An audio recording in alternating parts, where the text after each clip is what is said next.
It is bedtime now. Close your eyes and relax. Repeat this after me. I am an amazing person. I am loved. I forgive myself for the mistakes I made today. Tomorrow is gonna be another great day.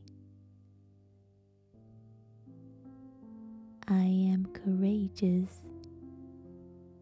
I am confident. I believe in myself. I can do better next time. I am so capable. Everything will be okay.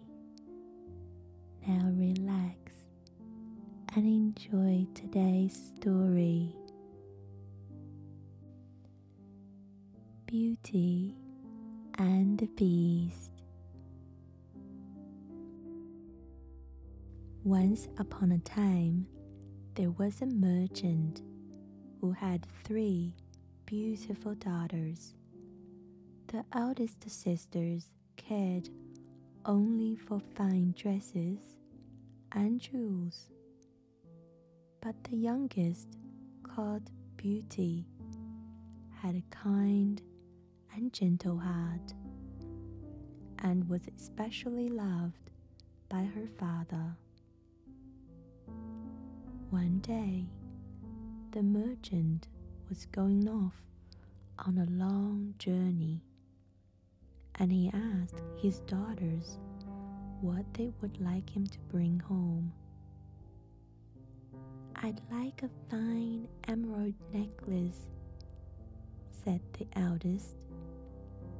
"And a pearl necklace for me," cried the second.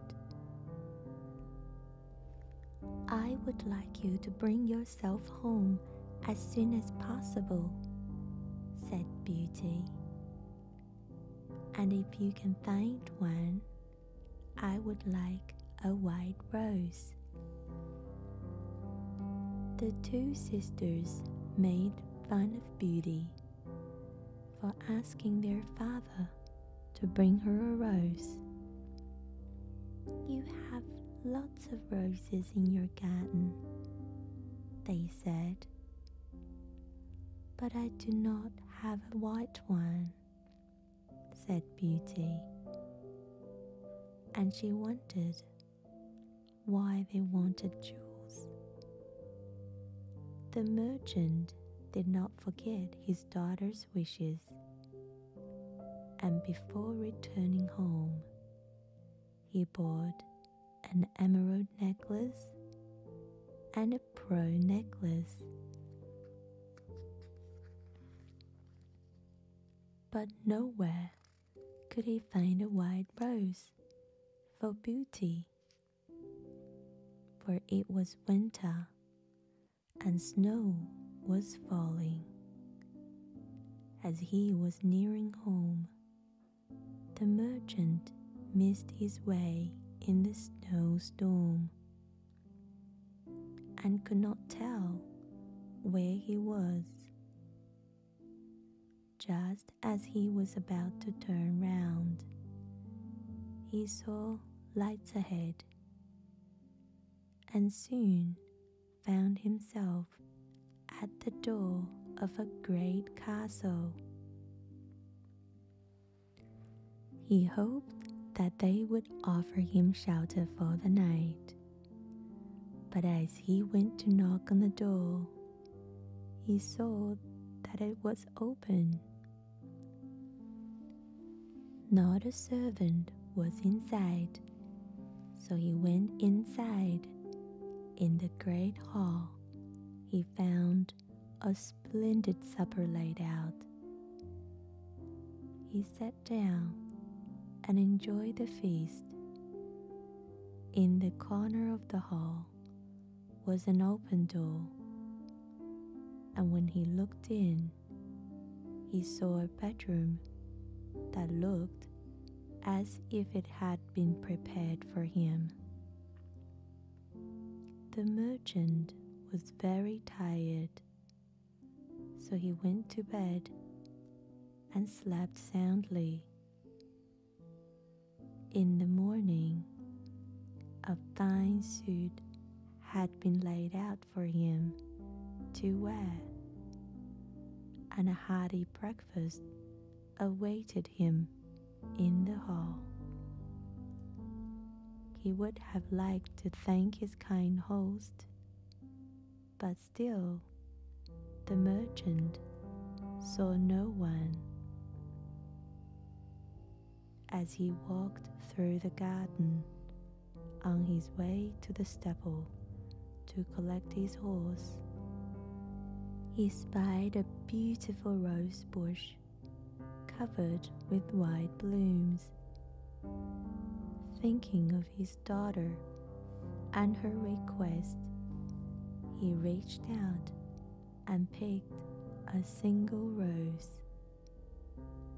Suddenly, a terrible growl sounded from the bushes, and a huge, ugly beast sprang out.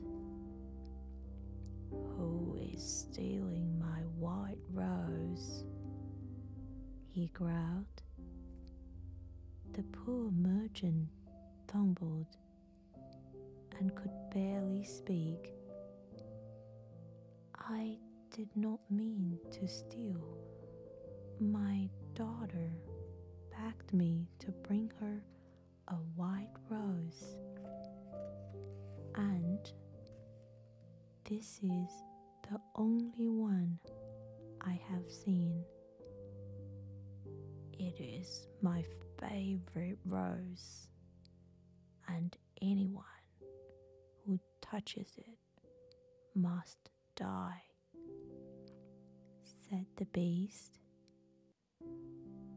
"But I will let you go if you promise to bring me the first thing that runs to meet you when you get home." The merchant agreed, and as he made his journey home, he hoped that it might be the cat that came out to meet him and not his beloved dog. But as he approached the house, it was his little daughter, Beauty, who came running towards him. He turned so pale that when she saw her father, Beauty thought he must be very sick. He gave her the white rose and took her hand. He told her all that had happened to him and promised he had made to the beast. "But I will never, never give you up, Beauty," he said. "You must keep your promise, father," said Beauty. "Perhaps he will not hurt me." So they prepared to return to the castle.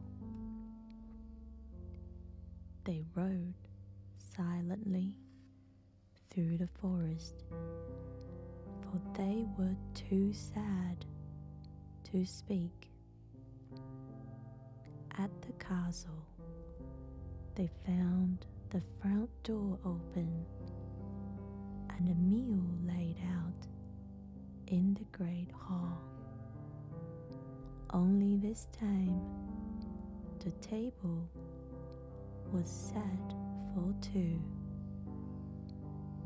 They sat down, but Beauty and her father could not eat. Then, at 9 o'clock, they heard a great growl, and the beast appeared. He spoke gently to them, saying to the merchant, "You may stay here tonight, but tomorrow you must go home and leave Beauty behind. Do not worry about her. She will have all she could wish for here." Father and daughter parted with great sadness, but Beauty soon became quite contented with her life in the castle. Her room was very pretty, with roses outside her window, and on the table stood a wonderful mirror. In golden letters around the outside was written, "See your wishes here enshrined. What you long for, you will find." I will be able to wish myself home whenever I am unhappy, said Beauty to herself.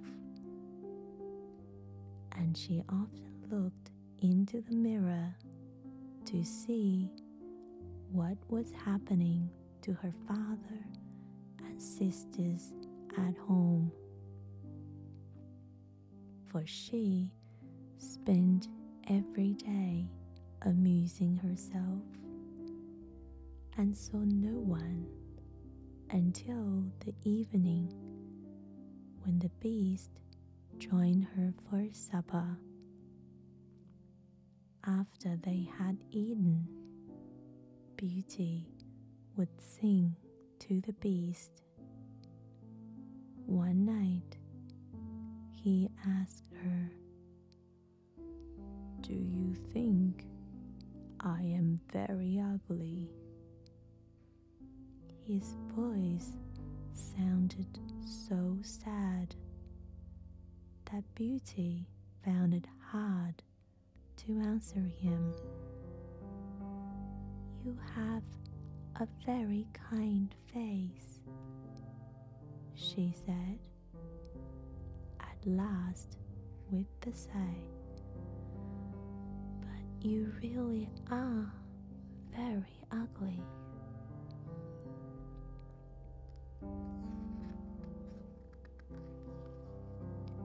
A single tear ran down the beast's cheek, and Beauty felt so sorry for him. "I do like you very much," she assured him. "Then will you marry me, Beauty?" "Oh, no. I could never marry a beast," sobbed Beauty. She went to bed very sad and looking into the magic mirror. She asked to see her family again. The mirror painted a picture of her old home, and in the corner, Beauty saw her dear father lying ill in bed. Next day, Beauty could neither play nor work, and could only wait until supper time came, when she could ask the beast if he would let her go home for just 1 week to visit her father. If you go, you will never come back to me, said the beast. I promise you, I will come back in a week. Dear beast, let me go, pleaded Beauty. Very well, he said, but take this ring with you, and if you ever want to come back, put it on your finger when you go to bed, and in the morning you will find yourself here in your own room.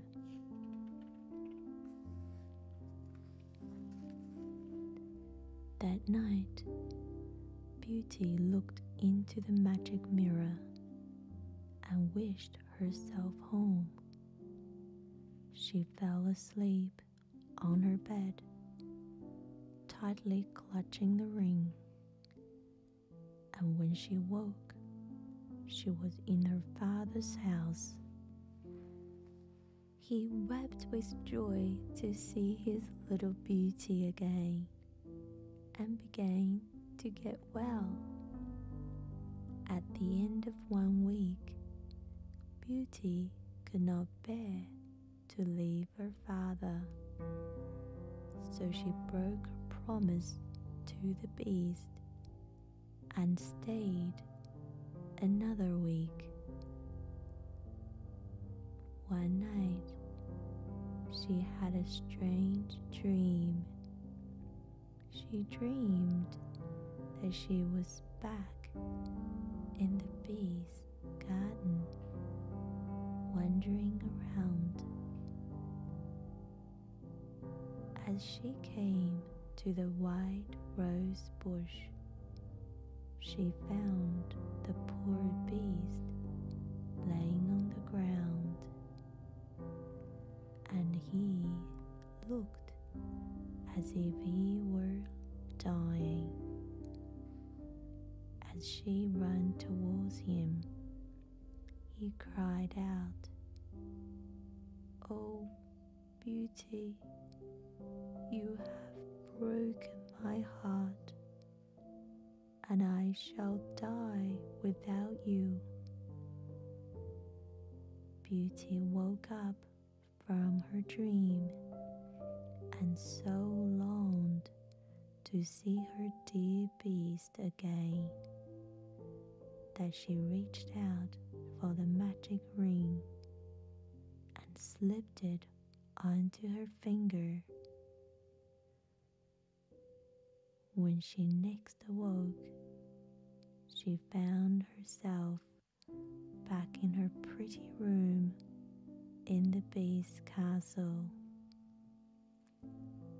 just as he had told her she would.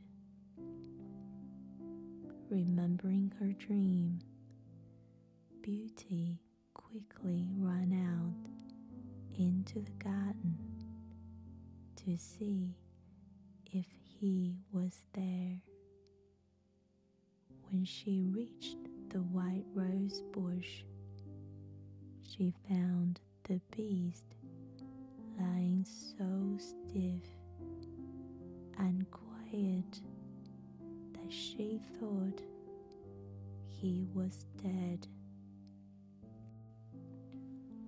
"Oh, my dear beast," cried Beauty as she threw her arms around his neck.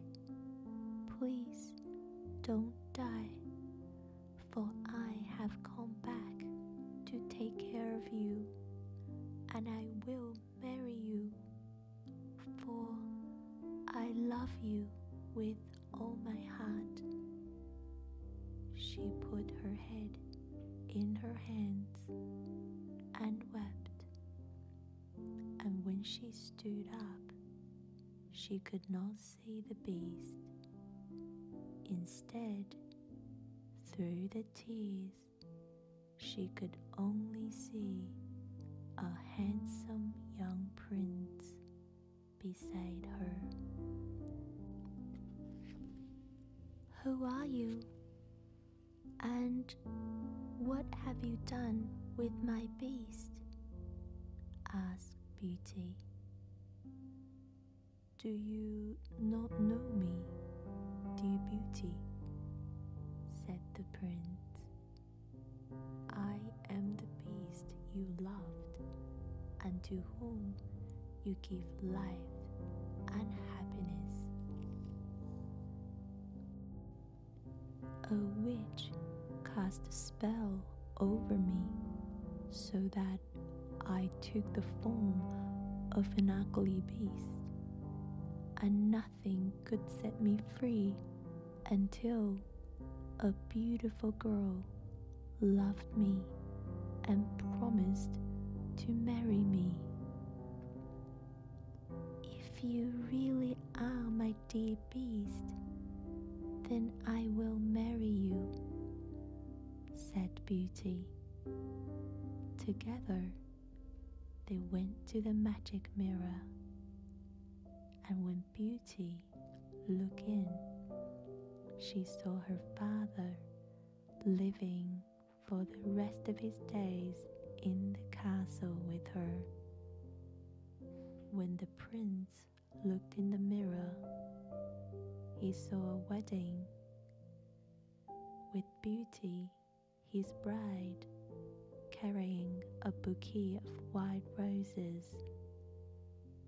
Their wishes came true, and they lived happily ever after. Now you're in deep sleep. No matter what, be the best version of yourself. You're going to have a great day tomorrow. Good night, my love. You're loved. A good night kiss from Story Fairy.